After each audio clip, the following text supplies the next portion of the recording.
Hello, our dear followers. This is community mental health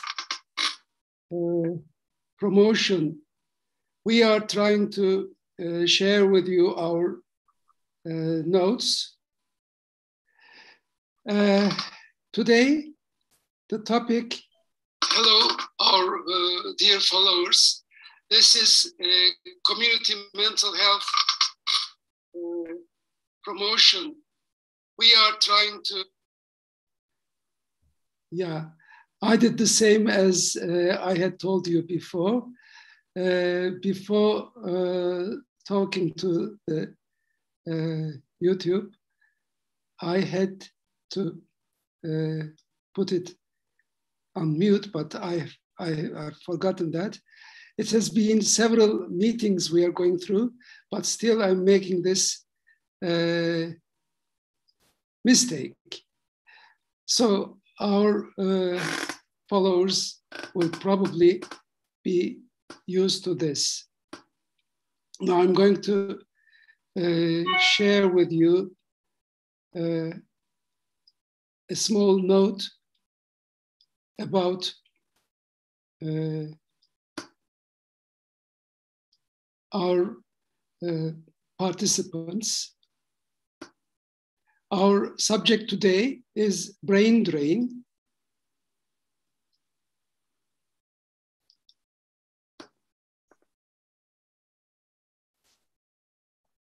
I think you see this screen, don't you?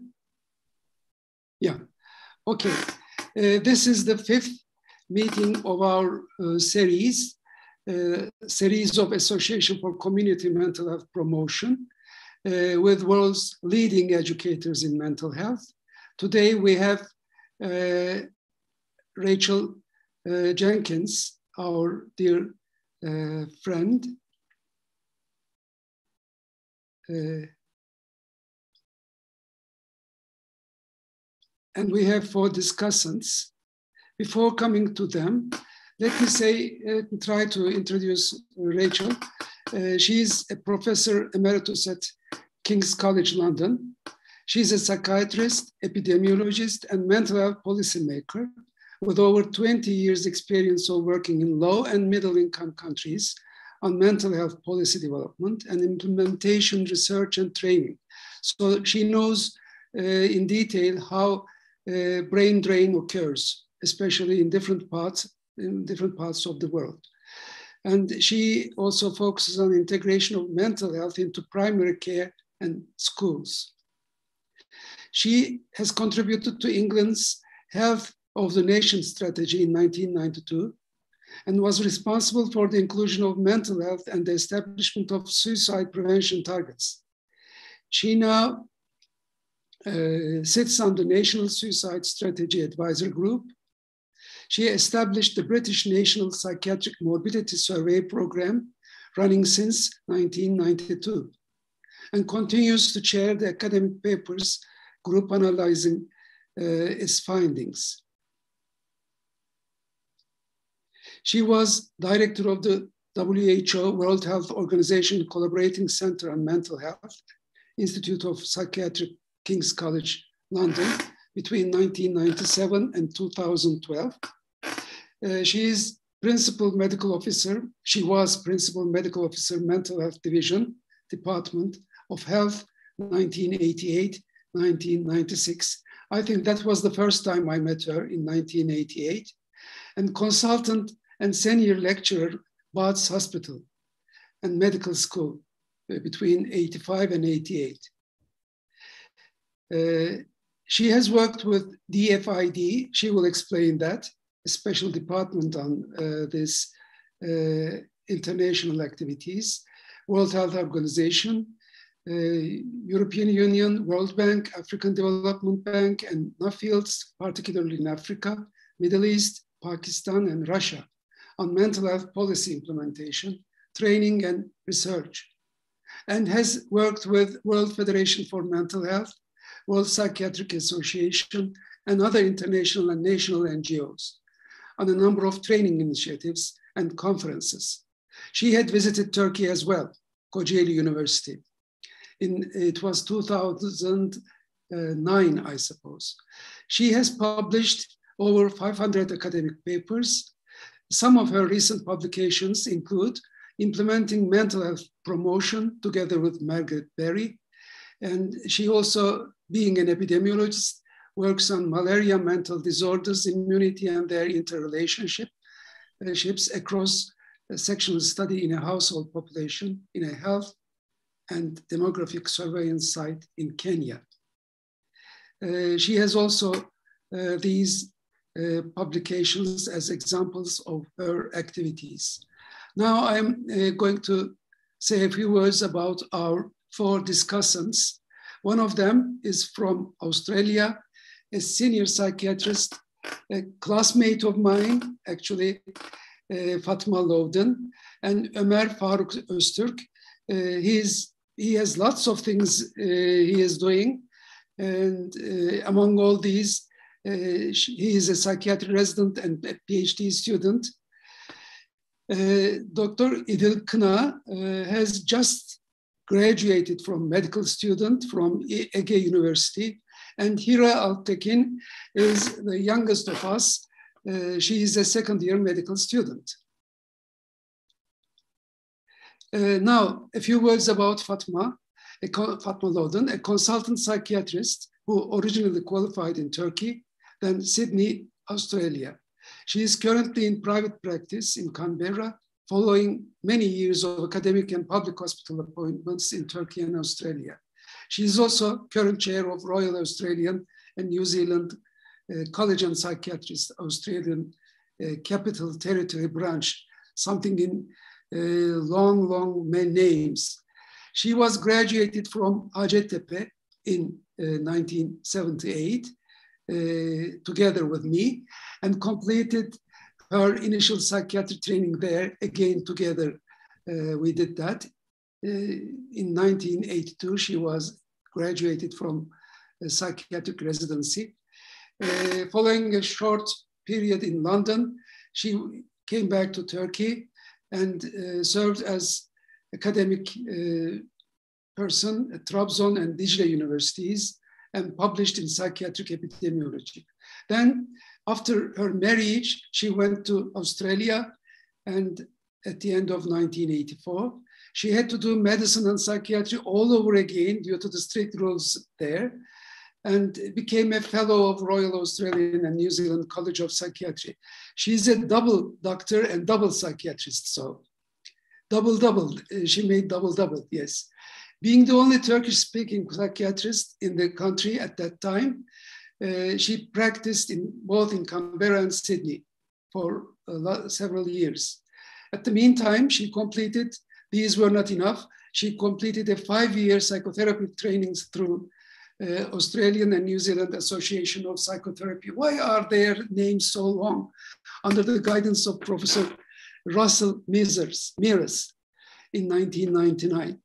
After living in Sydney for some years, she moved back to Canberra to be close to her family and her grandchildren. Is currently in private practice in Canberra, as I said at the beginning. Now coming to Dr. Ömer Faruk Öztürk. He's a physician, graduated in 2010 from İnönü University in Malatya, worked for 3 years as a GP, general practitioner in Istanbul, then for his military service in Izmir. He started getting up his scholarships, first in Neurasmus, to a joint master program in neuroscience, and obtained 2 Master of Science degrees in neuropsychopharmacology and medical neuroscience from the University of Bordeaux and Charité University Medicine in Berlin. He had another scholarship, I don't know what EKFS is, for a clinician scientist developing program, and is currently in the residency and also PhD track in Munich, becoming a psychiatrist and a clinician scientist at the LMU University Munich. He may tell what this stands for, maybe. And International Max Planck Research School for Translational Psychiatry. He is running 2 doctoral projects in parallel to his clinical duties. One is related to formal thought disorder in early stages of psychosis. Other one is related to physiological effects of frontal transcranial direct current stimulation on healthy brain in decision-making process. Dr. İdil Kına, she already has a lot of things to say, but she has sent me a brief note. She has just been graduated from Ege University, Turkey, from Izmir. During her time in medical school, she served as a director on human rights in International Federation of Medical Students Association. I hope it's true, the largest student-led organization of the world. As a young doctor, she is interested in public health, humanitarian work, and mental health. She aims to gain experience in these areas, especially when he gets graduated. He's planning to go to the United States, one of our brain flying away. Our youngest friend, Hira Altekin, is a second-year student in Bahçeşehir University. She is mostly interested in cardiology, but psychiatry has always been an interest area of hers. She plans on continuing her work in England after she finishes her residency in Turkey. Well, and as the moderator, I'm the chair of this association organizing these activities, Association for Community Mental Health Promotion. I'm retired faculty member of Kocaeli University Psychiatry Department. And I think this is all. Now I'm stopping sharing. After a long introduction, no doubt there are more things to say, but today we will start with Rachel, our dear friend, and many thanks to her. Actually, I'm proud of being together and listening to her. She has lots of things to share with us. Maybe later we will have some comments, some observations, first from our psychiatrist friends, and later with an order of hierarchy, we will go to İdil and Hira. We may interrupt at any time. I think I should stop here. Please, Rachel, may I leave the floor to you? Thank you very much, Bülent, and it's been lovely to meet each of you yes, be part of this. Thank you for inviting me. So I'm going to try and see if I can get up my slides, and we'll set off. And I look forward to the discussion at the end. Hang on a minute. I seem to be in the middle. Here we go. There. Do you have that? Bülent? Yeah. Do you have the first slide on the screen? No, not yet. Ah. Okay. So I'm not sure what I have to. Hang on. I'm going to. You shared the screen, haven't you? I'm just trying to.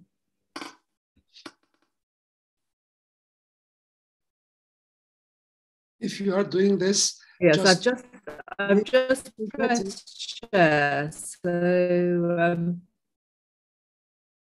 it says it's uploading it at the minute.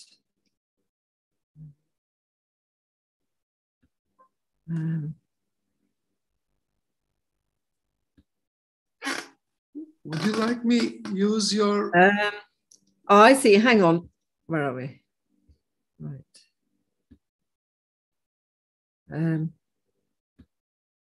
There it is. You have it right. Okay.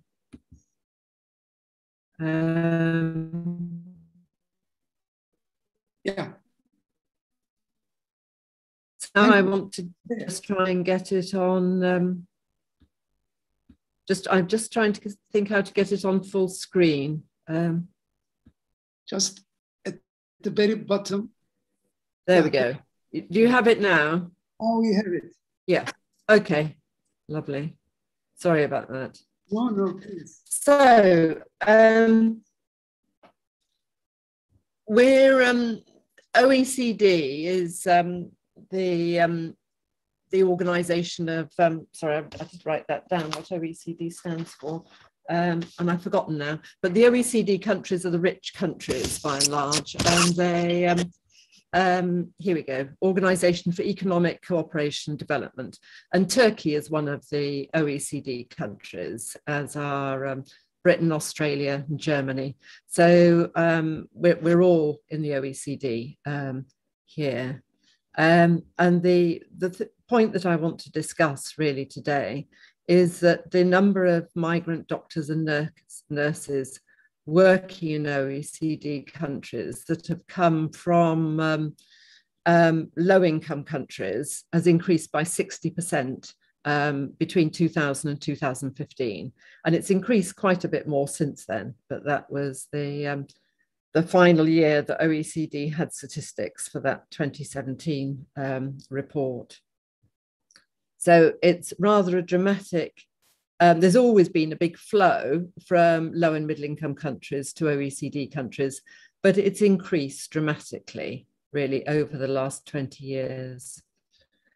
So what I wanted to think about was the importance of health workers generally for universal health coverage, which is issues about migration and poverty, to think about the factors that push people to leave their own countries, what we call their source country, and the pull factors that bring them to the destination countries. I'm going to give you some data about doctors in the UK and where they all trained, and focus a bit on psychiatrists, because that's my own field, ambulant, and where they've come from. And then think about the impact on Asia, Middle East, and Africa. Have a think about the different ethical issues that this raises. We'll look briefly at the WHO Code of Practice, and then think, for example, what the UK aid programme can do to mitigate this. So this diagram shows you just how important health workers are for universal health coverage. So up the left-hand axis, you've got universal health coverage index, that we're going from 0 up to ideally 100%. So, and on the right hand, the bottom axis is the proportion of skilled health professionals per 10,000 population.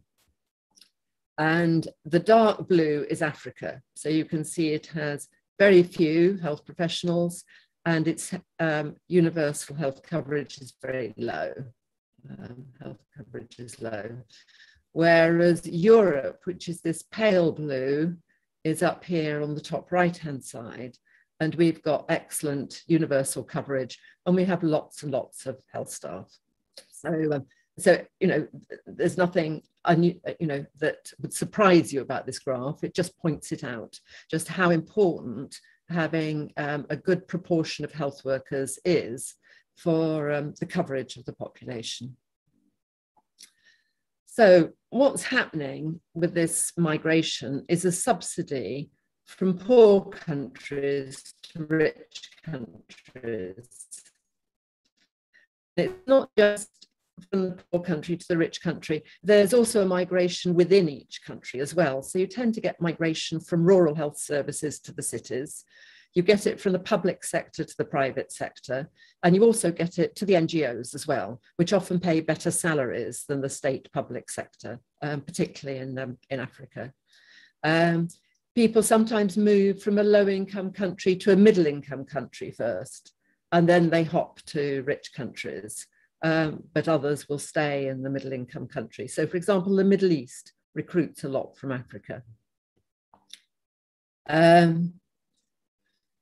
So, if we think about the UK, which is the place I've got most data for, we've got somewhere over 300, and of those, over 60% qualified in the UK, and the rest came from somewhere else.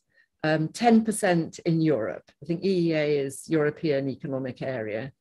So 27% came from low and middle income countries. And I may say the OECD average for doctors coming from poor countries is 20%, actually 19%. So the UK is about the worst offender, and we're nearly 30% come from poor countries. Now, the operative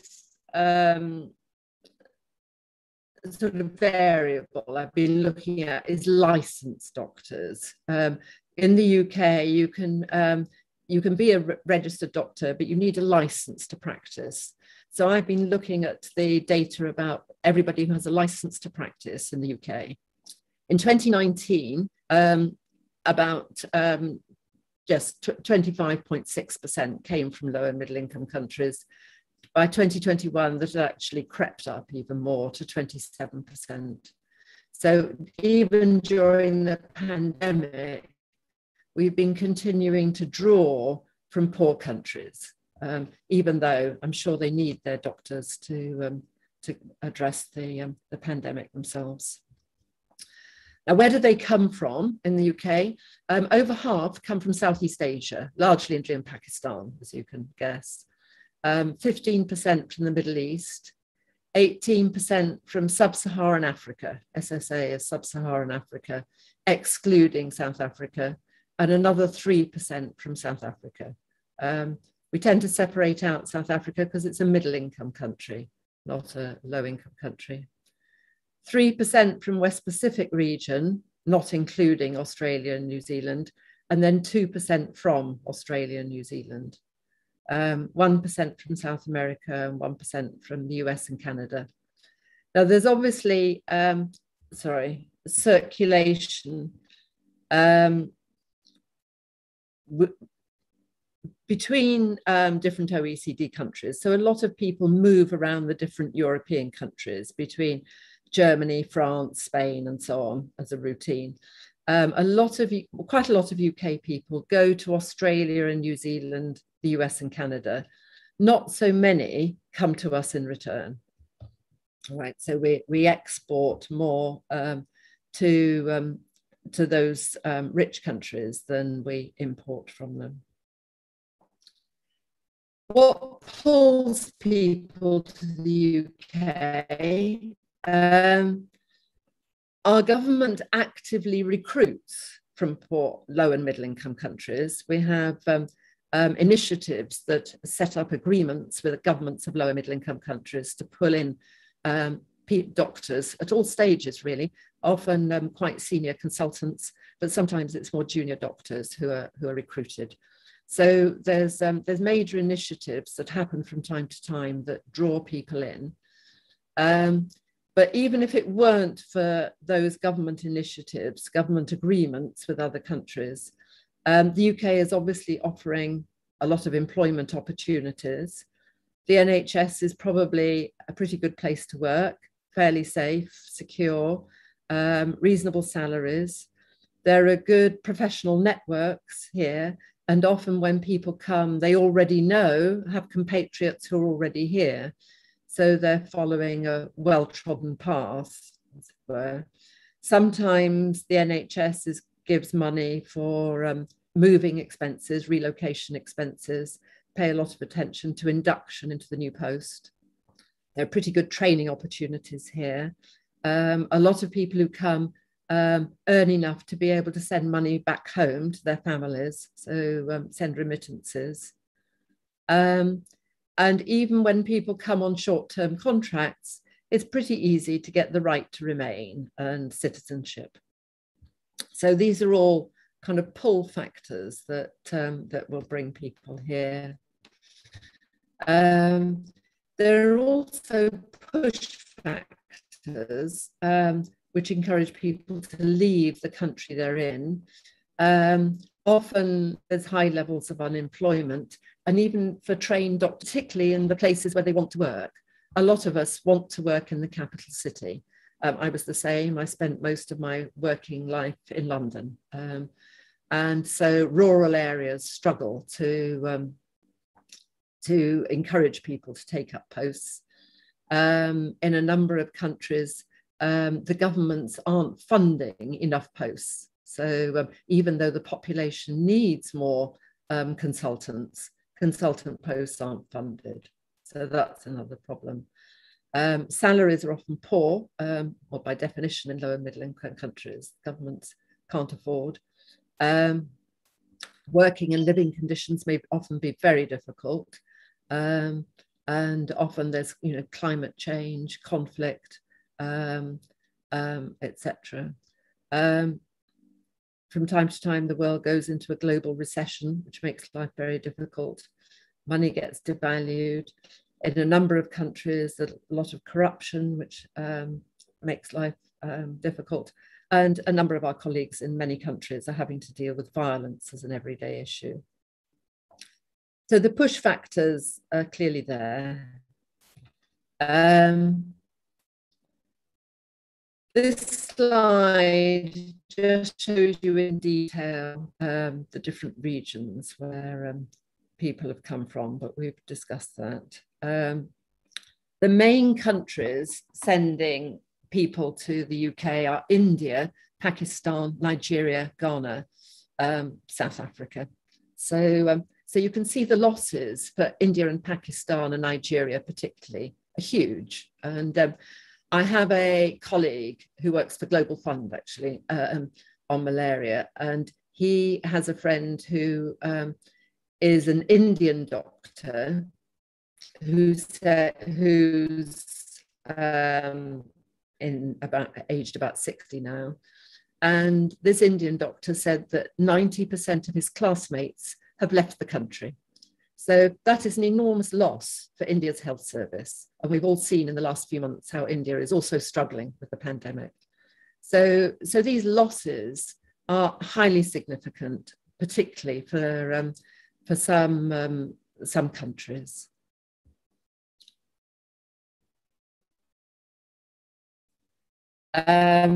This is just looking at psychiatrists in the UK and where the foreign trained ones have come from. So you see, we take quite a lot from Western Europe, some from Eastern Europe, but significant numbers from the Middle East, Sub-Saharan Africa, huge number from Southeast Asia. And I've got data here for 2012 and 2019. So you can see the increase just over those 7 years. It's rocketing up.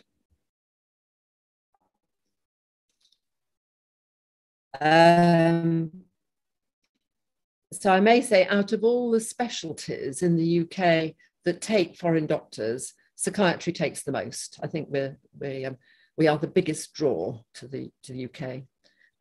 These are our key source countries where psychiatrists come to the UK from. So India, Pakistan, Egypt, Nigeria. Nigeria still only has 1 psychiatrist per million population, but it's still sending psychiatrists to the UK, where we've got about 1 per 10,000 population.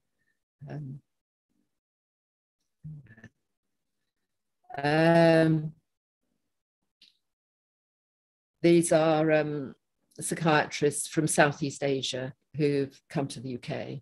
And you can see the numbers from India over the last 10 years have greatly expanded. And from Sri Lanka, we've got, and even looking at Nepal, these numbers might seem low, but Nepal has very, very few psychiatrists. So it's highly significant loss for that country.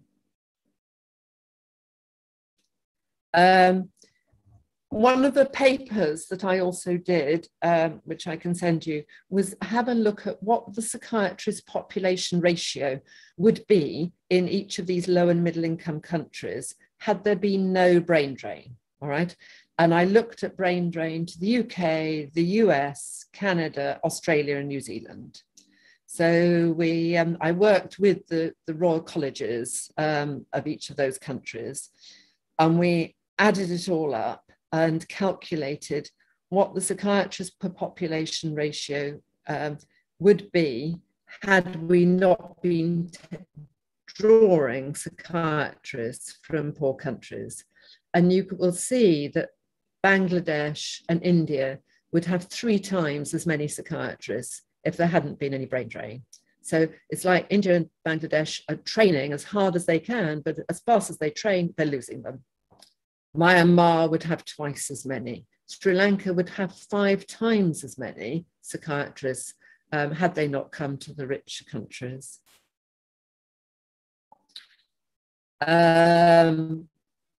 These show you comparative figures for the Middle East over the numbers practically doubled over that period for Egypt, Iraq, Pakistan. There's been more than a tripling of the numbers. Sudan has doubled. So those countries are experiencing very great losses of I think you don't have figures from Turkey.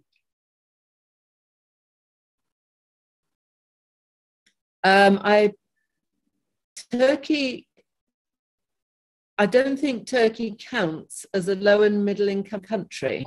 Yeah, so I don't. Sorry, but we can look it up. We can work it out. Yeah. So the answer is no. We are high. Maybe I should have. Country. I've forgotten that, you know. Yes. Sorry for that. Yes. Afghanistan in the news all the time at the moment. It would have 3 times as many psychiatrists if there'd been no brain drain. Maybe it would have made a difference, you know, and so on. So Pakistan would have 5 times as many if there'd been no brain drain. Yeah.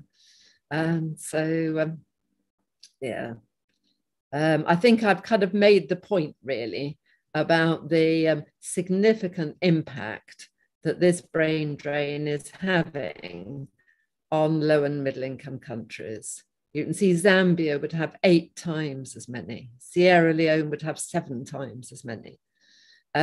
So it's not that the countries aren't trying to train. They are trying to train. They're just not hanging on to them.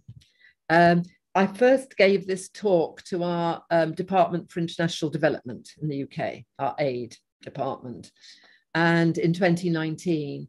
And so I was in contact with a colleague of ours, Prof. Oye Gureji, who works in Ibadan in Nigeria.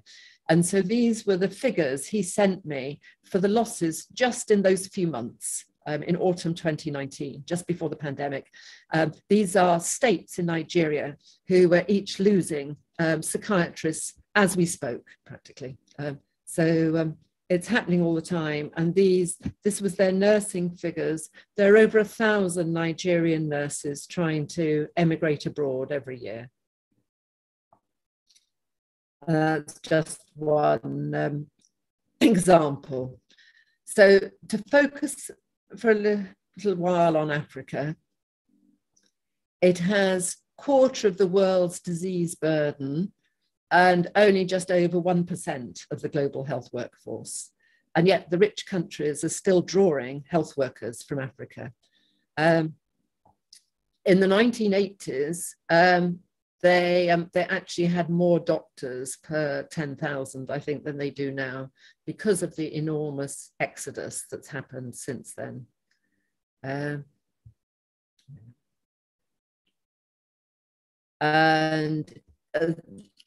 I mean, this topic is not new. People have been talking about it for the last 20 years or so. And the papers written at that time had some memorable points. Manchester than there were actually in Malawi. Half of the nursing positions in Malawi were vacant at that time. In 2000 alone, over 500 nurses left Ghana. In 2001, Britain attracted 60% of all nurses graduating in Zimbabwe. So Africa needs an enormous additional number of health workers if it's to achieve universal health coverage. So these migration losses are not the only losses that countries experience.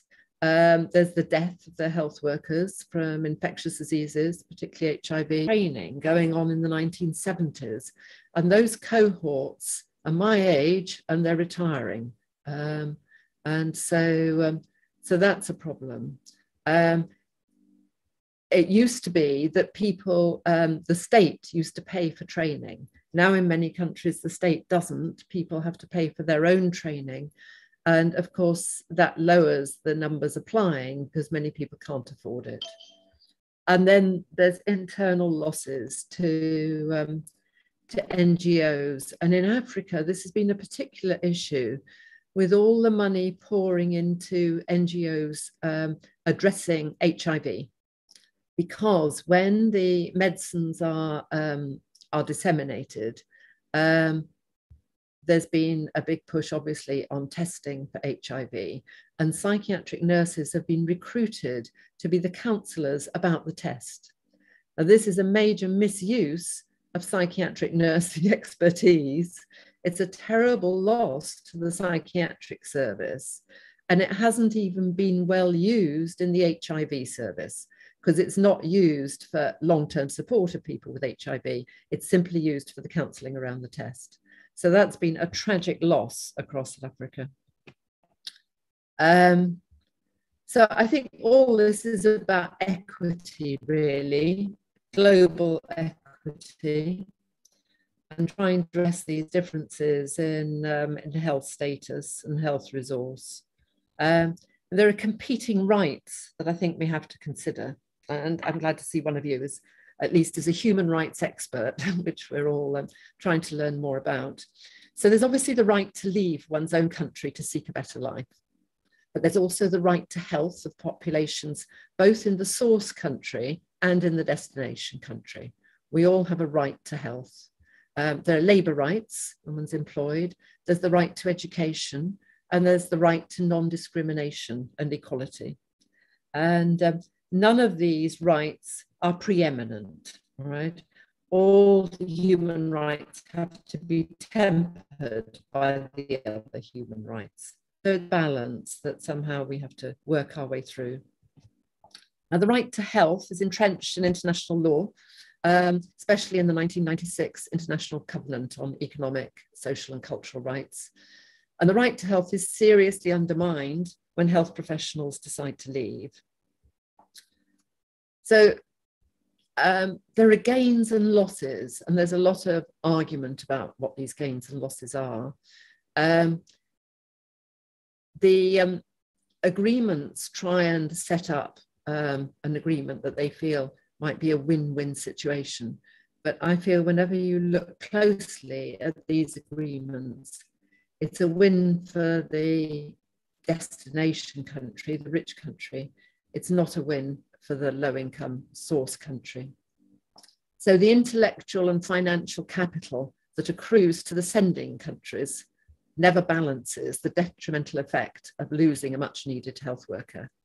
The remittances, which are often quoted, particularly in relation to the Philippines, they're seldom used for productive purposes. They're not directed at the health service in the low-income country. They're not directed at the poor populations. The Philippines have long been very short of nurses themselves. Wards are closed. The hospitals are in a difficult situation. There was a major article in one of our national Sunday newspapers, The Observer, 2 days ago about the difficult situation the Philippines is in now with COVID, because they haven't got enough nurses and wards are closed. And one research paper documented how Filipino doctors are now converting to nurses so they too can emigrate to richer countries. So I think it's an issue of global social responsibility. The UK has produced a code of practice for international recruitment, which says that any international recruitment of healthcare professionals shouldn't prejudice the healthcare systems of developing countries. So it said the right things, but in practice, it is prejudicing the healthcare of poor countries. And our NHS is currently employing doctors from 57 poorest countries in the world. So from the 36 poorest in Africa, we've got over 7,000 doctors. From the 7 poorest in the Middle East, over 1,000. From the 6 poorest in Southeast Asia, we've got 24,000. And from the 5 poorest countries in South America, we've got 35 doctors. And you can see the proportion of psychiatrists there as well. Interestingly, not so many come from South America. It's often said this is circular migration, that it's not brain drain, it's circular. But the data doesn't support that. It absolutely doesn't. And in the UK, over a 5-year period, only 175 doctors went back to their source countries, relative to those 66,000 we've got, as it were. So it's not circular. And the UK hasn't yet succeeded in delivering any program which delivers such circular migration, and people stay. And the more I think about it, I think, well, you know, why shouldn't they stay? Is it really kind to send people back to much worse situations once they've come? So I think so far these country agreements just serve to further aggravate brain drain. They don't make it better. And I think we need to work much more on making sure that individual rights of health professionals don't compromise society's, the population right to health, that we have public and fair agreements between countries that take account of the cost to the source country, and rather than flows that don't recognize the cost to those source countries.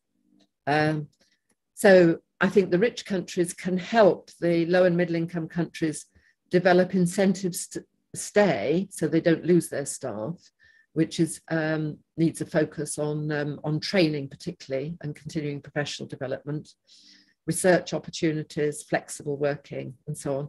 Some countries do have bonding agreements, so that once you've trained in a country, you're supposed to work for that country for a few years before you're allowed to leave. But I think Iran does that, Egypt does it, but I don't know how well they work. There have been efforts to give social incentives to stay. So some countries give health workers housing opportunities, some give them transport, some are focused on childcare, some even on food, issues of facilities and equipment and so on. So access to healthcare, often occupational health for doctors and nurses is very poor in low and middle income countries. So that can be a major issue as well. So we can try and address the pull factors and the push factors. But I think this net resource flow the other way around, and that rich countries, if they are going to take doctors and nurses from poor countries, they ought to be paying the full opportunity cost of those labour flows. Now, governments in poor countries have long argued for this and recognised the loss they're experiencing. And the Commonwealth health ministers advocated a code of practice which the rich countries refused to sign because they wouldn't agree to the compensation clause. They wouldn't agree to compensating the low and middle income countries.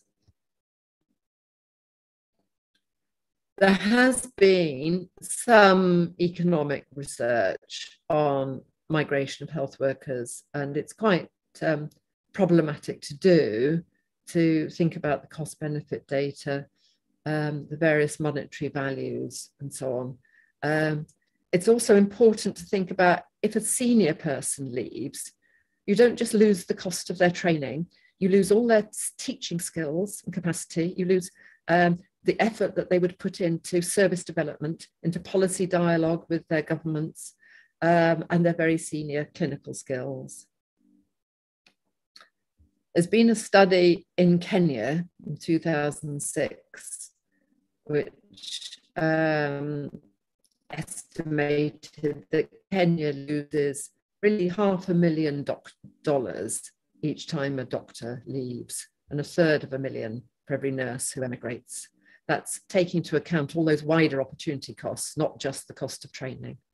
Mensah and his colleagues in 2005 calculated what it costs to train a doctor and a nurse in the UK, and therefore what the UK was saving every time it recruits from another country. Now, I have a colleague at the moment who's saying that it may not cost as much to train a doctor and a nurse here in the UK as we think it does, that some of these are putative costs, and that actually the UK could afford to expand its training schemes greatly without undue burden to the UK, and that would really help to address the problem. So this is a line we're pursuing at the moment. There have been very strong calls for compensation mechanisms. So a restitution fund, for example, to try and strengthen health systems in low and middle income countries, to support their governments to pay their health workers better so they're less likely to leave, for the rich countries to put much more into a global health resource fund, and to really improve this framework for equitable migration pathways, and to have better data collection so we can really monitor what's happening. OECD and WHO are trying hard to monitor what's happening, but it does rely on each country having good data collection. So the compensation calculations really ought to include training costs, lost revenue from taxes because the person's left, the increased mortality and morbidity in the population aggravated by staff shortages or substitution of less qualified staff, and this lost training, service development, research and policy contributions which senior people would make had they stayed in their own country. So this is the WHO Code of Practice for 2010 on international recruitment of health workers. And it recommends that member states discourage active recruitment from low and middle income countries facing critical shortages of health workers. Now, I'd argue that all low and middle income countries have shortages of health workers compared to rich countries. And they certainly have them in countries. The health workers congregate in the big cities, especially the capital city.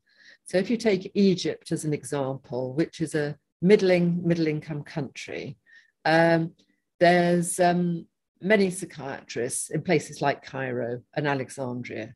But if you go out to the other governorates, you will find something like 1 or 2 psychiatrists per 3 million population. So it's not reasonable to be taking psychiatrists from such populations. So we want all member states to create their own sustainable health workforce. So that's a responsibility on the rich countries as well to become self-sustaining in their health workforce. And looking at the UK data for last year, half of our new registrations of doctors were from other countries. So on that basis, it's clear we need to be doubling the number of medical students we're training. So countries ought. Can I ask? Can I interrupt and ask a question? Yeah. Sorry for this, but No. you had mentioned a code of practice for UK.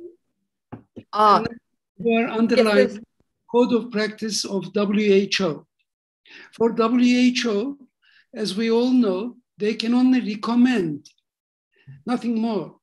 But if the code of practice in UK is ignored, is there any kind of consequences for this ignorance? Or, well, is it just done so nothing to do about it? Could you explore a bit more about that? Yes, surely. Well, the UK hasn't followed its own code of practice in relation to not recruiting from, where were we?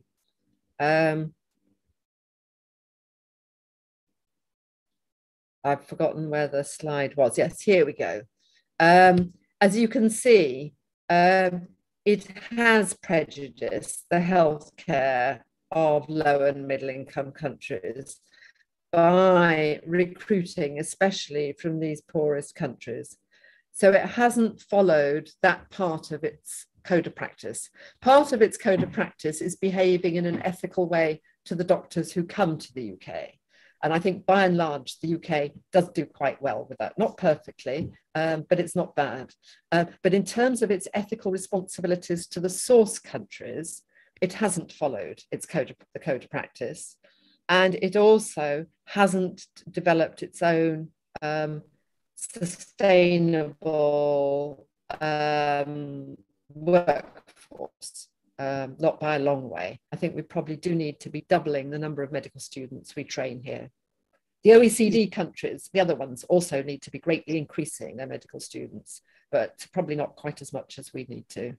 Now the WHO does review, it did a review a few years ago, and I think it will keep doing that from time to time to monitor the WHO code of practice and how it's been followed by other countries.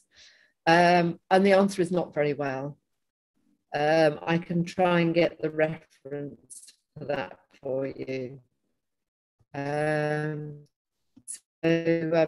But the code of practice is still there, still operational, but it's an aspiration, not a strict target, and there aren't any consequences, unfortunately. The consequence ought to be the restitution to low and middle income countries. It ought to be the financial compensation.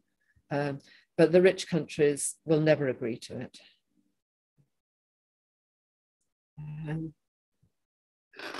So I understand. Thank you.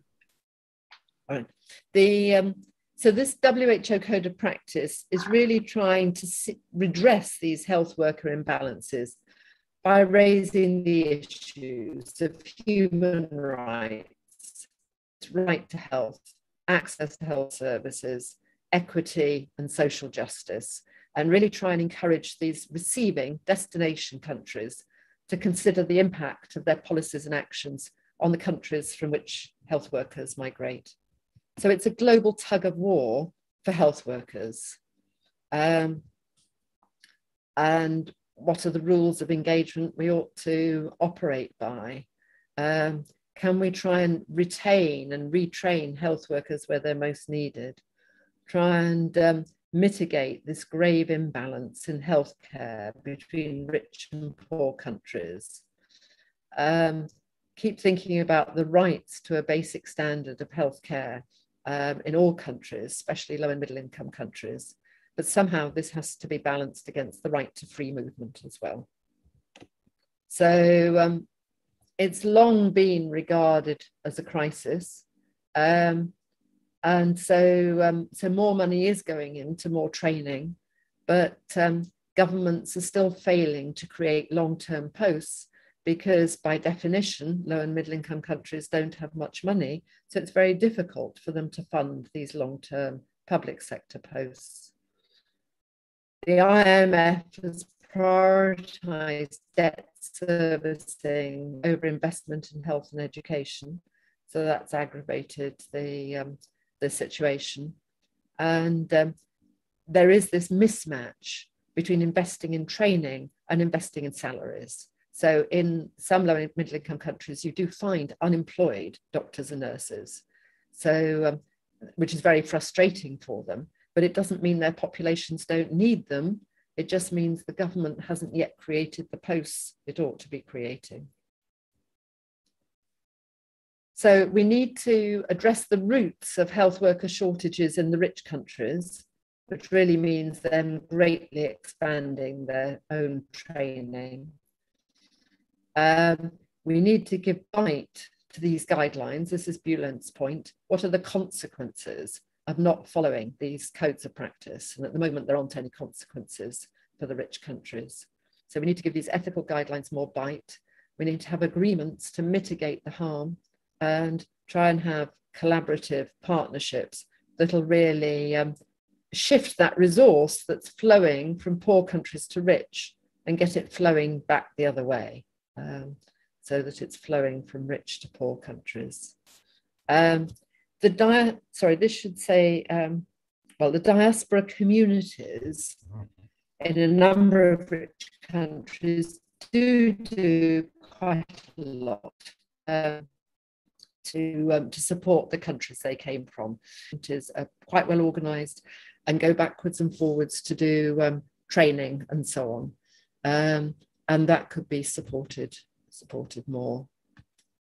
I think the issue matters to the UK aid programme, because the aid programme is working hard to try and promote sustainable development, eliminate world poverty. This is its mission. But meanwhile, this is being totally undermined all the time by the loss of health workers from poor countries to the rich countries. So it's like giving with one hand and taking away with the other. And the UK has just a few weeks ago signed an agreement with Kenya to take what it's called its unemployed health workers. And so we're currently taking from a country that has 40 times fewer doctors than we have, 10 times fewer nurses, 100 times worse poverty levels, 15 years less life expectancy, 55 times worse maternal mortality, 10 times the under 5 mortality, nearly 10 times the neonatal mortality. And I could go on, but it wouldn't all fit on the slide. So, it's hard to find it reasonable. So we need international aid to include an agenda that strengthens human capital and the health systems in low and middle income countries, as well as the focus on poverty eradication, food and the environment. We need to respect the right to health and stop the international institutions setting such ceilings on public sector expenditure, which means that states can't pay reasonable salaries and expand the number of posts of health workers to meet their population right to health. And so it really needs a radical redistribution, I think, of human resource to address the inequities.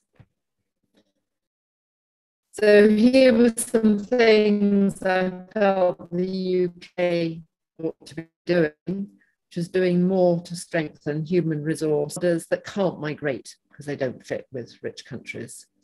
So for example, in Tanzania, I've been helping a colleague for some years train clinical officers in psychiatry who are like barefoot doctors with an additional psychiatry training, but they wouldn't fit into the human resource system in the UK. So hopefully they'll be protected. I think our Ministry of Health can reduce the pull factors that are bringing people to the UK. We absolutely ought to be paying compensation to the poor countries, and we should definitely double our number of medical students. And the other rich countries, the US draws the biggest numbers. We need to really try and stop our international recruitment from low and middle income countries. I think the WHO Code of Practice needs much more bite. We should all be supporting it and arguing for these compensation mechanisms and better monitoring of the health worker flows. And if we want low and middle income countries to get universal health coverage and achieve the Sustainable Development Goals, then we need to improve the financial aid for human resource strengthening. So that's it. I'm sorry it's taken so long. And these are two really helpful documents that I found very useful in thinking about all of this. Thank you. We thank you. It has been a bit thrilling, unfortunately. Would you like to stop sharing? Right. Okay. There we go. Yeah. Thank you very much. The figures makes us anxious. I don't know what to say, especially that consequence part was underlined by Professor Deva from Malaysia. He has sent a mail and asked, what does UK do for this? And I told him that we will listen in a few minutes, but still I'm sure he's not satisfied with the answer. It's interesting. The rich people, as always, as in all places of the world, makes the rules and obeys the rules or not, as they wish. I'm afraid this is so. We haven't any online questions on our YouTube chat group, but maybe I can turn to our discussants for their contributions. May we start with Fatma? Of course, of course. Thanks, Bülent. And Rachel, thank you very much. This was a great presentation and reflects a lot of experience I had as a person, migrating to Australia, but also now being the chair for the college, for the psychiatric college. I'm doing quite extensive advocacy for the mental health staffing. And we have the same issue here about migration. Before I get into the specifics, I will just add one thing. I am aware a study on physicians' brain drain, particularly a study done on medical doctors migrating, and the study done with the methodology of using the OECD health worker migration module and some really very complicated gravity model called pseudo-Poisson maximum likelihood estimator. Look, I don't know about this. And I skipped when I'm reading the article because, I'd done my statistics many years ago. But the results are interesting because the results showing that just a little addition to what you said, because this is done in the OECD countries. And apparently, physicians from African countries are particularly attracted to the destination countries which are offering high wages and to those where density of the medical doctors are relatively low. At the same time, higher demand for healthcare services and better medical technology in the receiving country drives the inflow of Central and Eastern Europe to richer countries. And on the other hand, Asian doctors seem to prefer to migrate to the countries where better schooling system, better education.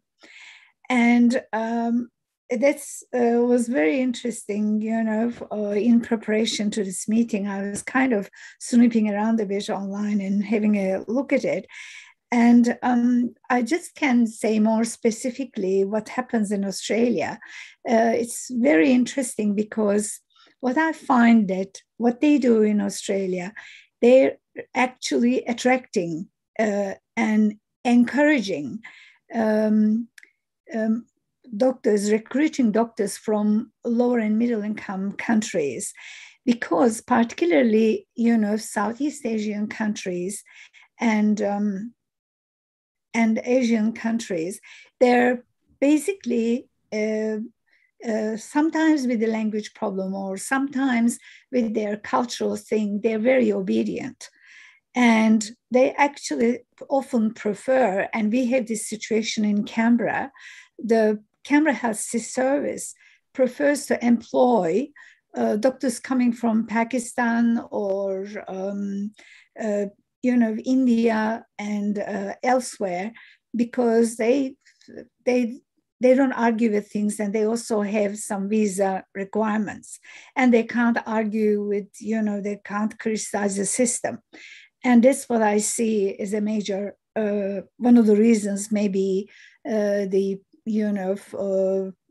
developed countries, rich countries, doing this. And in addition to what you basically detailed us quite nicely.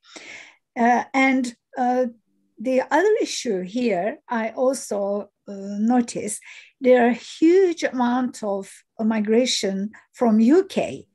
And I think that's, from what I can see, is more lifestyle choice. And again, if you look at the Canberra Hospital, the main hospital, the Canberra Hospital, it's actually a lot of, probably half of the doctors are migrated doctors, and half of them are from UK. And I can say it for the psychiatry department. There are at least, there are about 30 staff specialists in the hospital, and 15 are from UK, migrated ones, and another 15 are from other countries like India, Pakistan, and Turkmenistan. There is one lady from Turkmenistan, and there are different countries, and Chinese and Sri Lankan doctors. There's a lot of Sri Lankans coming here as well.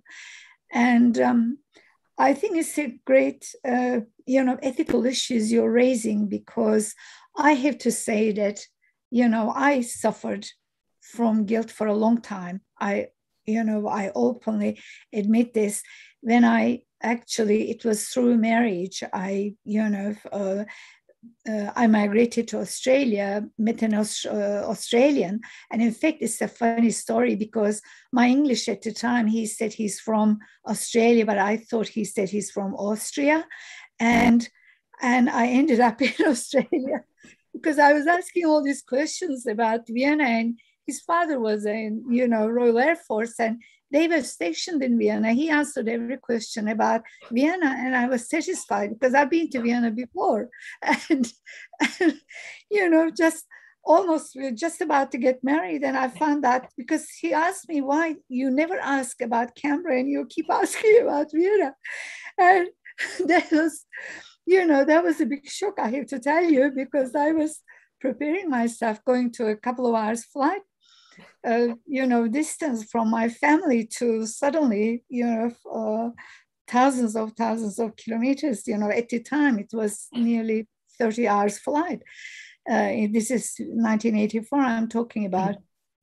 And I really have to say, because, I had this great education in Turkey, and I felt that although I did my compulsory service, I felt hugely guilty. But anyway, it's just, the events, you just have to confront yourself, and you have to deal with it over time.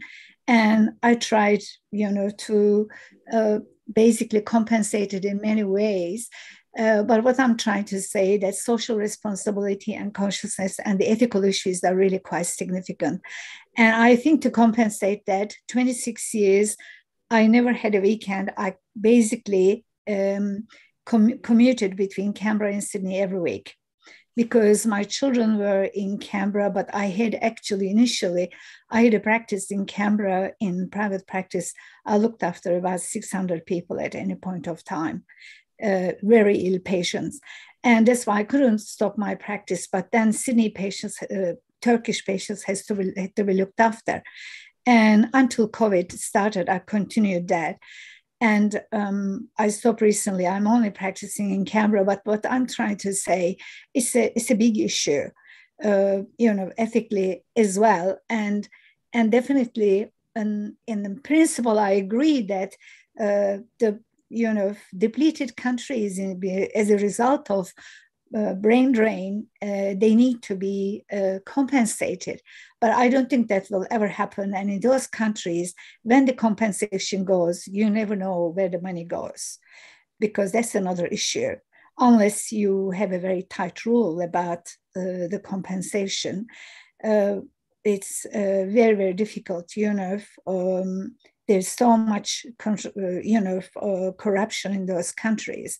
It's not and very, very established hierarchy systems. I mean, I'm not a sociologist, but really there are very complicated issues. And I thank you again.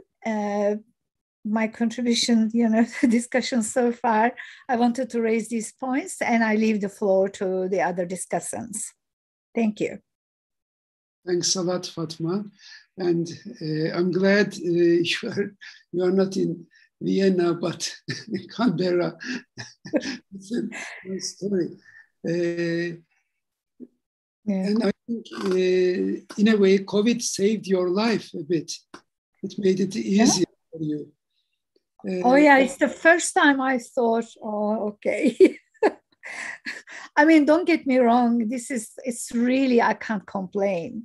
Things are really fantastic compared to, what is happening elsewhere. And we had actually, I mean, it's really, they're going overboard. We had one COVID case, more than a year. We didn't have COVID case. We initially had about 30 cases in Canberra, and most of them was from this Ruby Princess cruise ship. And because Canberra population are very well known for traveling, and we're doing the best in Australia because Canberra is a very particular city. The tertiary education level is extremely high. Everybody has double degrees, kind of almost everybody. And that's why they follow the rules. And we had, after more than a year, I think 14 or 15 months, we had one case and we had lockdown. And we're in lockdown now for that one case. As a migrated person, you are not complaining about that, and you're fine in Australia.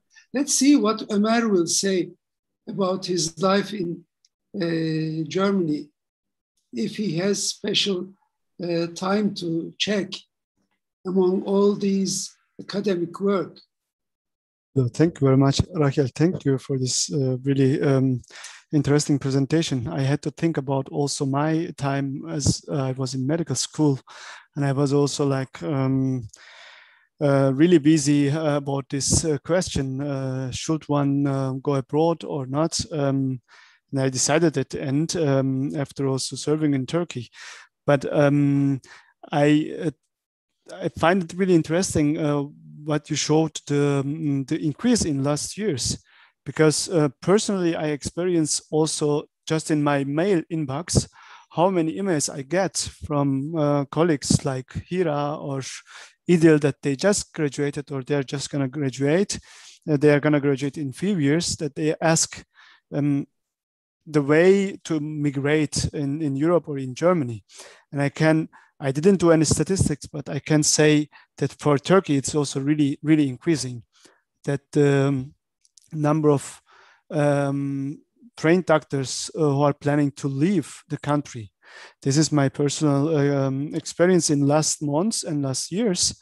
But I would like to also ask you about your 3 points, this circular migration, which is a really, really important point to maybe help with this global problem. But on the other hand, the personal decisions that made from Fatma years ago and from myself, and after going through all these difficult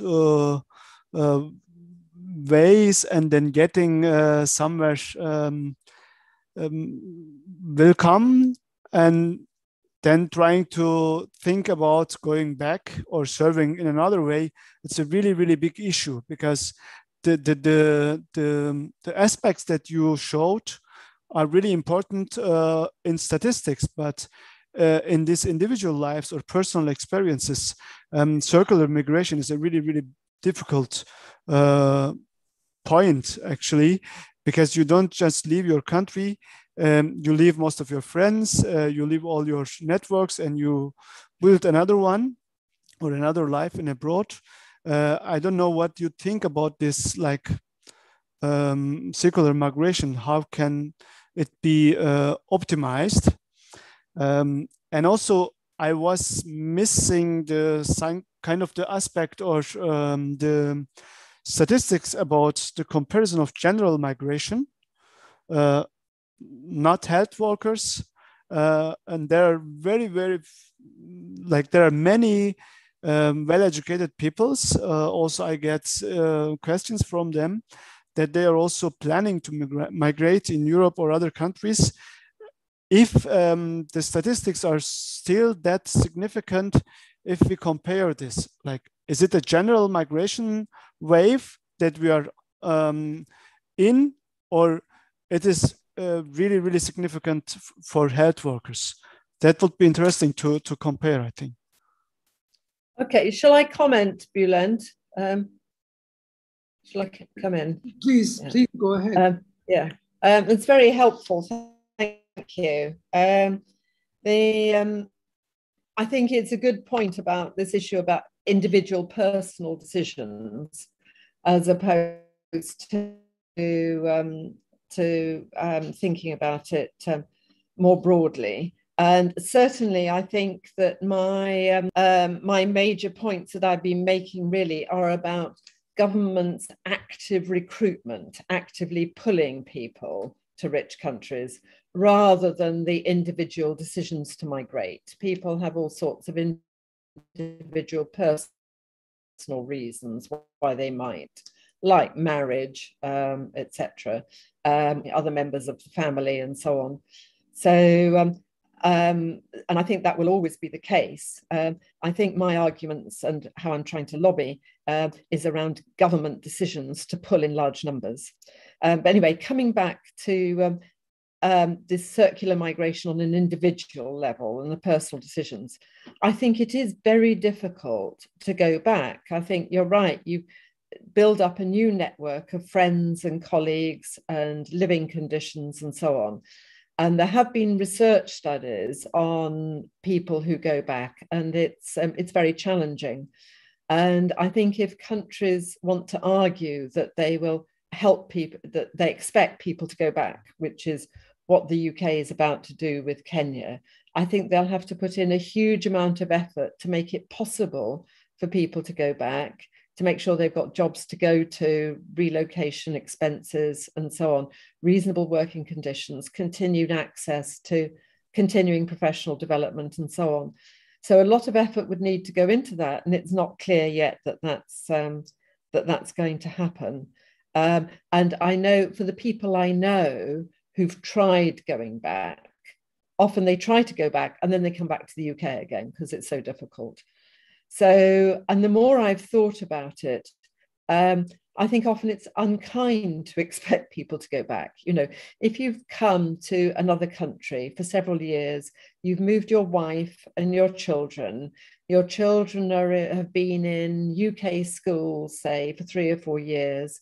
They're in schools with class sizes that are, say, a third of what they would be in the country they came from. To expect that family to just uproot and go straight back to more difficult circumstances after they've contributed to the UK NHS, the more I think about it, the more I think it's unreasonable, really.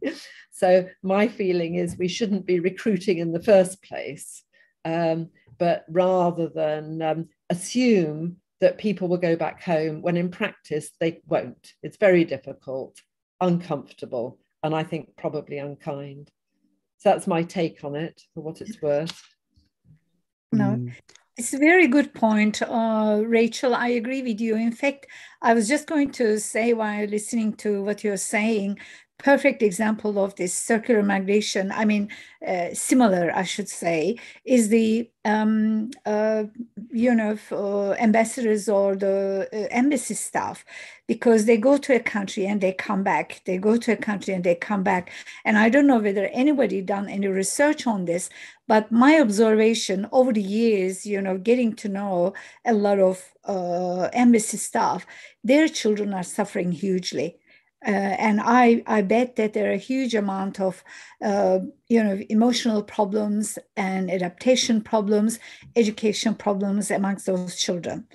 It's just so high.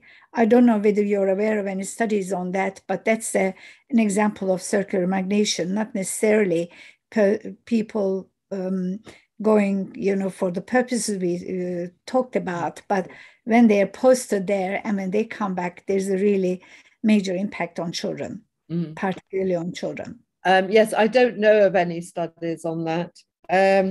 I've just remembered Omer's other question while I'm just talking as well, which is about how this medical migration compares with general migration, which is a very good point. And I think for doctors, it's about double. So for nurses, it's a little bit raised over the general migration figures, certainly for the UK, but for doctors, it's double. So yes, so we are selectively recruiting, bringing in doctors over and above the general immigration to the UK. Yeah. Unfortunately, Australia is doing the same, I have to say. So it would be really helpful if you were able to take a look at medical student numbers in Australia and how much they really ought to be expanded. Yeah, maybe I do that actually. I'm quite happy to do that because I'm just currently, I was actually last week talking with the health minister here, just funding, because we're coming to the budget time and it's a bit delayed, a little bit delayed. Usually it's in May every year. And we have to put that, and I just need to get into that statistics.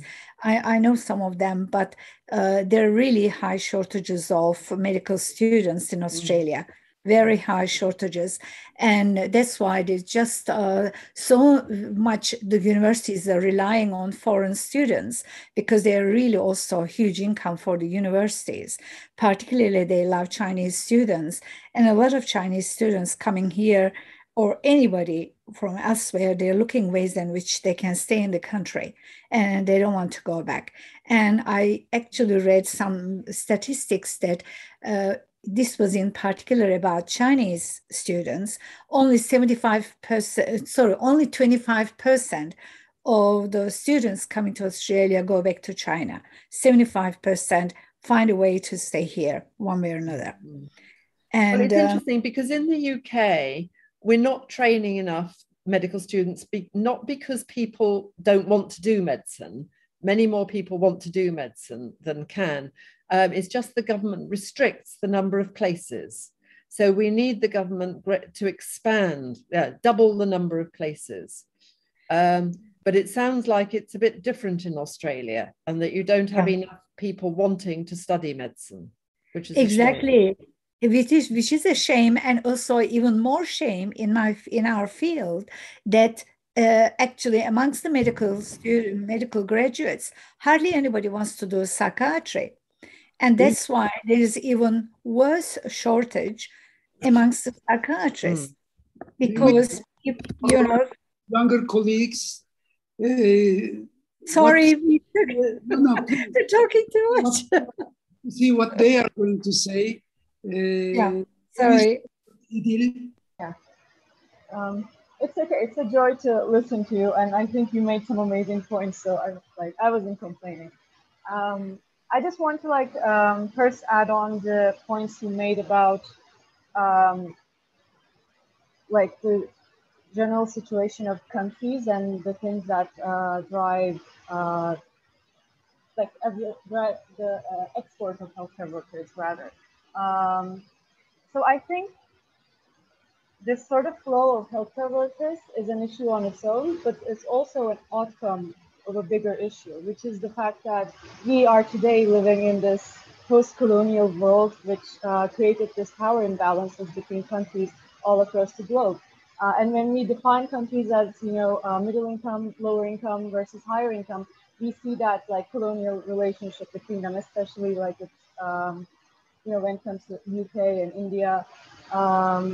And the thing is, because these countries and these parts of the region have suffered from this sort of historical issues, they were not able to build their own sort of institutions.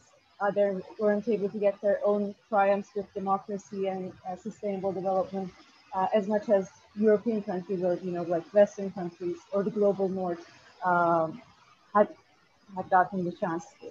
So I kind of feel like we are seeing the outcome of this, and I think Dr. Logan kind of defined it very well, as in these countries have these established hierarchies, corruption, and these sorts of other factors that drive the doctors out.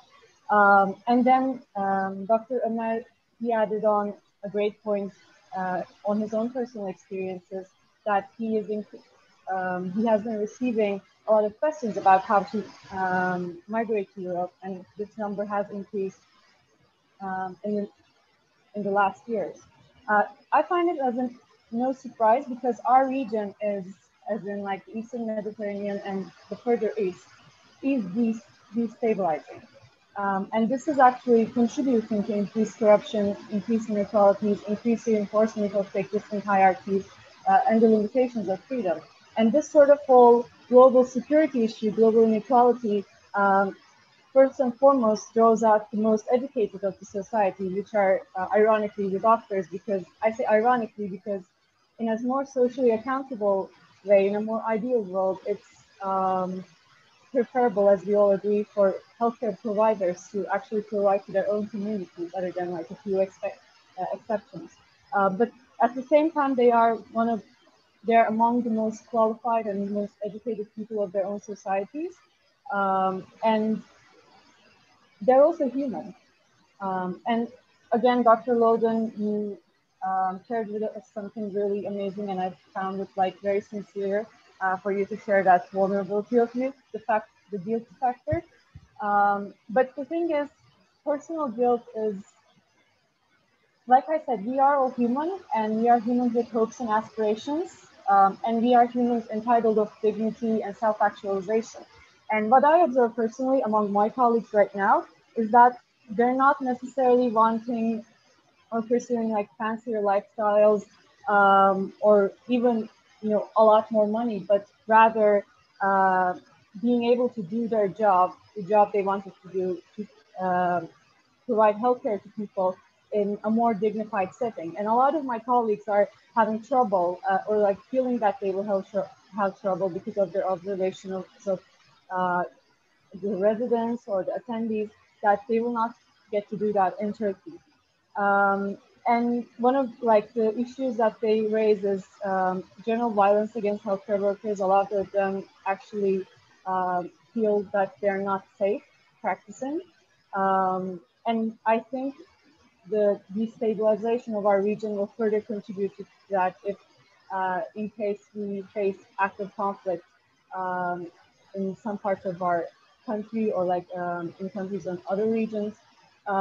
And they're also highly concerned about the cultural hierarchies in their own society, but also in the institutions of medicine. So like the cultural hierarchies based on like experience, mobbing, not being able to gain based on merit, not having enough academic flexibility, or not having enough health lifestyle flexibility to be a complete human. Because this is why we choose medicine, because there was some humanity inside of us, and we wanted to share that humanity with others. Because healthcare, this is what it's all about, to be there for a person in their most vulnerable moments.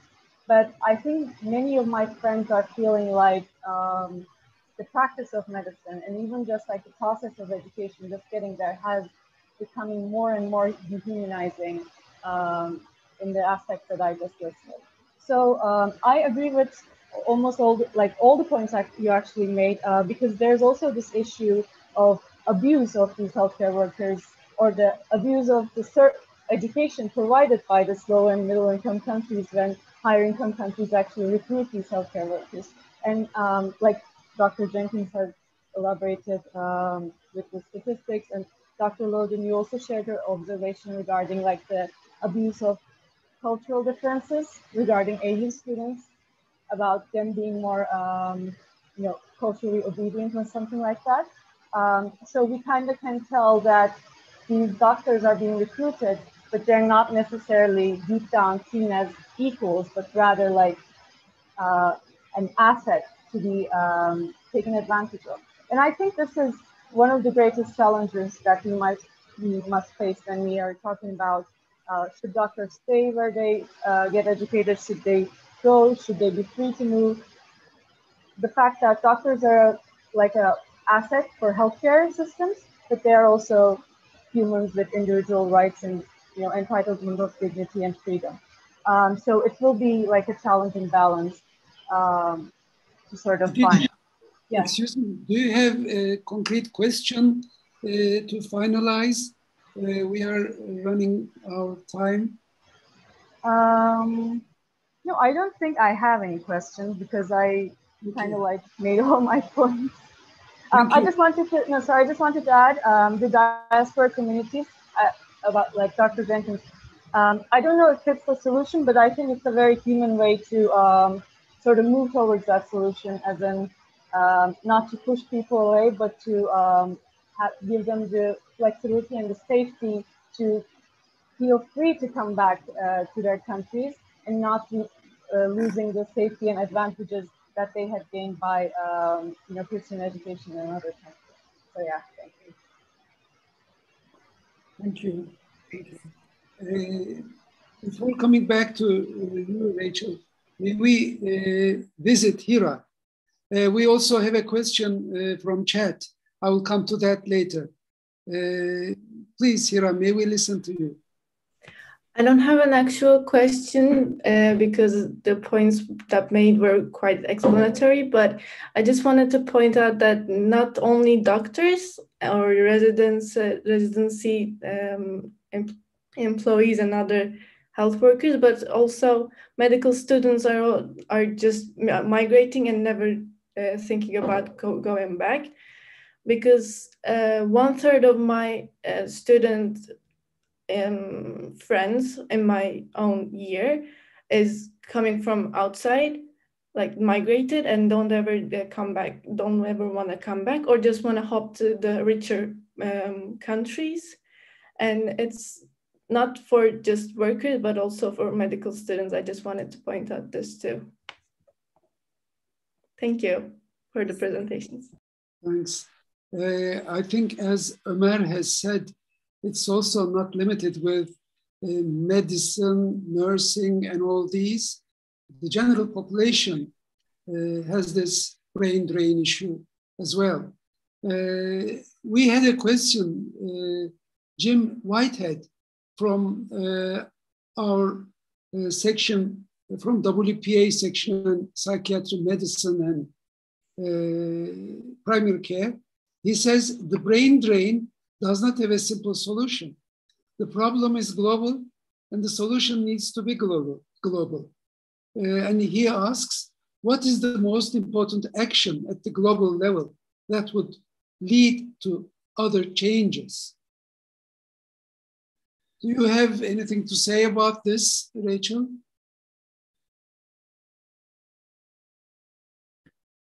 Thank you very much. Taking Jim Whitehead's question first, I agree it's global. For me, the WHO Code of Practice is really important, and I think it needs to be given more bite.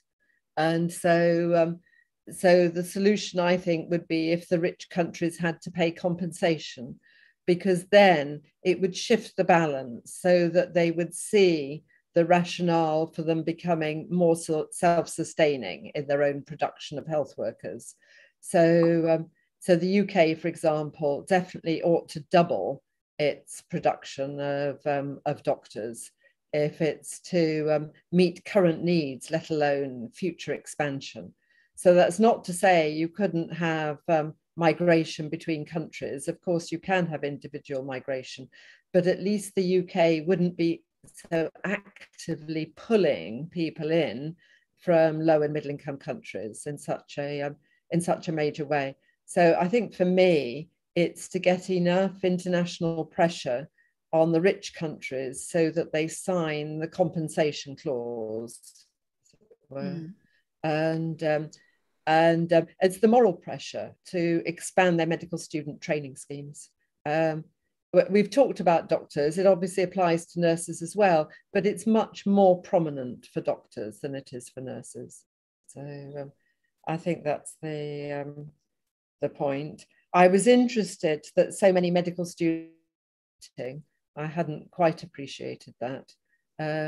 So that's interesting. And obviously they must be able to move between medical schools. I think the point that I've been trying to bring across, really, because I do understand the individual reasons why people move, and the individual rights issue. I think it's that in the rights discussions until recently, that's been the focus, is on individual rights. And I think what I'm also saying is that there is a population right to health, and that the low and middle income countries have a right to health, which isn't being recognized in this debate. It's not being considered. And we also need to consider it. And that when we think about human rights, they all have to temper each other. We need a balance. So I'm just asking you to consider the situation of a rural clinic in West Africa, East Africa, and what it's like with a large population and only one nurse doing her best. So yeah, thank you. Thanks. And now here comes a note from Professor Deva. He says his solution would be, and he asks the question, why not send dedicated doctors from UK to help improve, one, quality of care in LAMICs, such reduce long stay institutional care, two, help mental hospitals look less like jails, three, more community care practices, four, compensate in mind, not money. The LAMICs give the HICS, high-income countries, brains, why not same the other way around for services, training. It's interesting. I didn't get all those, but in relation to why doesn't the UK send people out, it does, in fact. The UK aid organisation pays an organisation called THET, Tropical Health Education Trust, which organises partnerships between the UK and hospitals, usually in low-income countries. So, but the problem is these are a drop in the ocean compared to the losses. So there are these partnership projects in Africa and probably in Asia as well, where UK doctors will go out on a regular basis, and nurses, they're often nursing partnerships more than doctors, I think, and spend time working alongside health workers in specified hospitals. So these partnerships can last for several years. They're funded by the UK. It's just that the UK might be taking many doctors from across a country, but the partnership is only with one hospital in that country. So it's not an adequate recompense. You know. That's the problem. Yeah, I agree with you, Rachel. Australia is the same. There are lots of partnerships to more islander countries like Fiji and other islands. They send people or into Africa, elsewhere, but there are a lot more people coming. Overwhelming number of people coming. And also, I would like to say for all of us that within the light of what's happened last year in Australia and what's happened this year earlier on, only just a couple of months ago in Turkey, I think, in my view, when the question was asked, what is the most important thing, I think it's the global warming. It is such an emergency. Yes, we are particularly discussing the migration and everything, but this has a deleterious effect because all the fires we had last summer, and I'm dreading the summer coming in Australia now, with all the horrendous experiences we went through. We didn't have too many people died, but we just lost so much forest. And now also, it was heartbreaking what happened in Turkey. And these kind of disasters, because of as a result of global warming, is going to affect the country's economic status. It's going to cause worsening circumstances already. We know the government, there's particularly in Turkey, so much corruption and so much chaos and disorder, and it's just adding to the burden. And people naturally then want to leave. It's just, I can imagine it becomes unbearable, and it can become suffocating, and it can become very difficult and demoralizing. I think the things are related, because that's another aspect I just wanted to raise here, because that's, in my view, like, with all due respect to all we discuss here, in my view, if there are some huge disasters are looming, already we experienced. And this, I think, needs to be taken into account in all the issues we're discussing, including particularly you're quite rightly raising, and I totally wholeheartedly agree, these ethical issues about what's right, for the equity in the whole world. Thank you. Ömer, excuse me, before coming to you, I have copied the note of Professor Deva in the chat. Could you look at it? Maybe I wasn't good enough to read it. His solution, about his solution suggestions. We got it in chat. Yeah. Sorry? We got it in chat posted, yeah? We can see it. Yeah, I can see it. I think the problem is, yes, the UK is doing these sorts of things. It's just the volume of what's being done is very, very small relative to the losses experienced by those countries. Yeah. So certainly we can try and argue for money to expand it up, but at the moment the UK's cut it because, as you know, our aid budget has been cut drastically. So a lot of these partnership projects have been stopped at the moment. So, thank you. Thank you. And about the ethical dimension, there is this vaccination problem being discussed all around the world, including our country.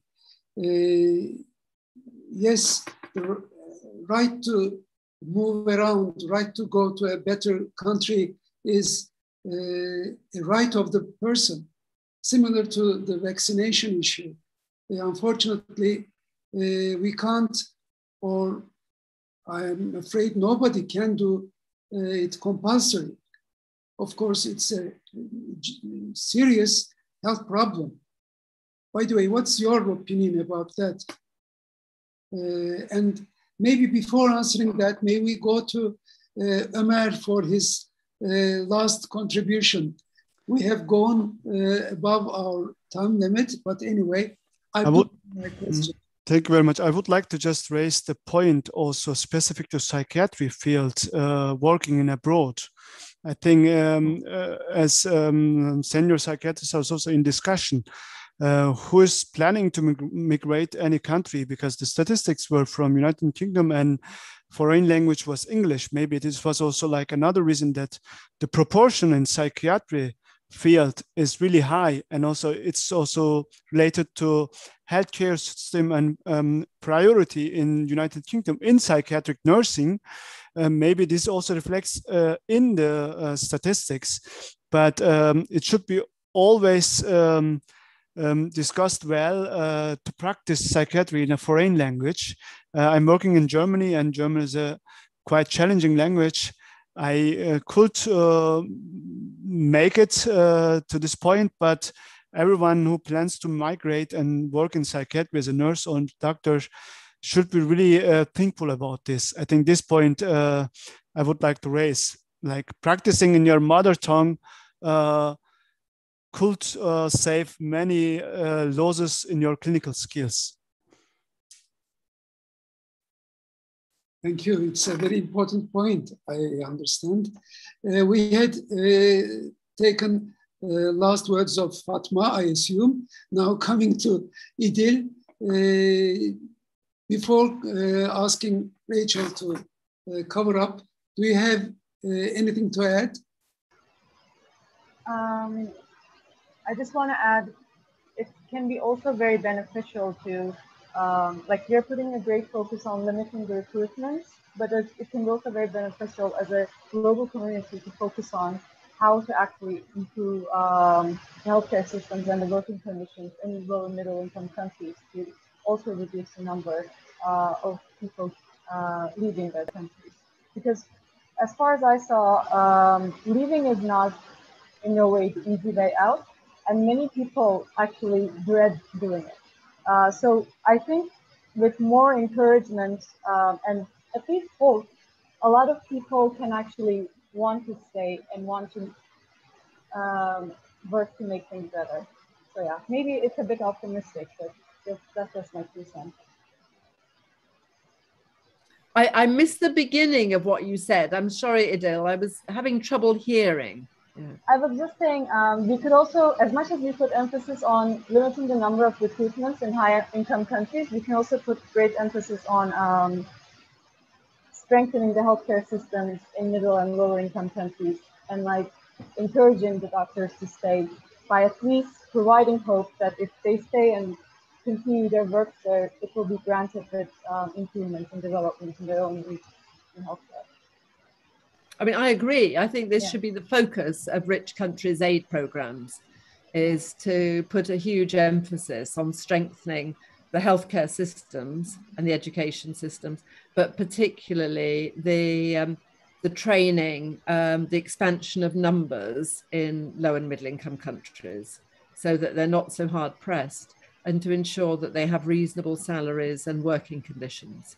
So it does need, as Jim was saying, a sort of global effort, because you don't want the donors giving on the one hand, but on the other hand, telling countries they have to reduce their public sector bills to meet their debt requirements and so on, because that then stops governments from paying a decent salary and expanding the numbers properly. Yeah, so it's complicated. But I think we do need to try to make it the effort. And I think also the point about climate change is absolutely right. We're all entering this enormous crisis, and this will only aggravate migration pressures as well.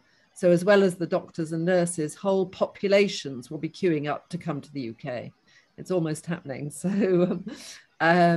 So we're about to see a massive world sort of biological migration move, I think, because of climate change. Some of Africa will become uninhabitable. I'm told that the roots of the conflict in Syria were actually really about climate change and the rural pressures on the cities and so on. So I think we have to get ready, really, and reduce our carbon footprint. So that's another reason to stay put and not move. Absolutely. And one last comment from me. I think, Rachel, you should be on top of IMF, because they're so ruthless. They're so ruthless. We need someone like you who has some ethics and has some morals to not to pressure the countries for paying the debts rather than increasing investment on the infrastructure. Yeah. Thank you. It was great.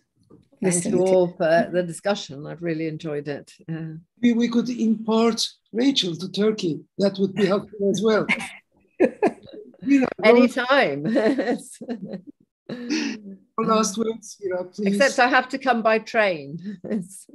All right, we can come and take you by car if you like. Hira, do you have anything to add, to say? As a final word? No. Sorry? No, I don't have anything to add. Okay. Thank you very much for the presentation. Okay, thank you.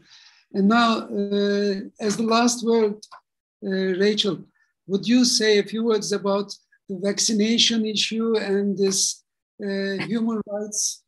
Oh, right. Well, this is very interesting, isn't it? And I see the US has just decided vaccination is going to be compulsory for all its military, which I think they've done as a sort of example to the rest of the country, to demonstrate, A, that they think it's safe, and B, that really everybody has a kind of responsibility to have the vaccination. And I think, obviously one would prefer it not to be compulsory, but I would argue that it should be compulsory for health workers, probably for public sector workers, really, at any rate. Yeah. You know, we're all used to having to have our vaccinations for hepatitis and so on if we work in a hospital. So I think it's entirely reasonable that we should be vaccinated. And also it's very clear from the data that the benefits to vaccination far outweigh the risks. And we're all used to vaccinating all our children for mumps, measles, whooping cough, even though there is a small risk that's attached to it. So I don't see why COVID should be any different. Thank you. Well, of course, we're almost 20 minutes added to our overall time, but we could give more time to listen to them, maybe another time, another discussion. Thank you all for participating and for contributing. Now it's time to say goodbye. Hope to meet at another session at another time. Thank you all. Thank you, Bülent. Thank you. Thank you for having us. This was great and very nice to meet everybody. Yep, you too. Very enjoyable.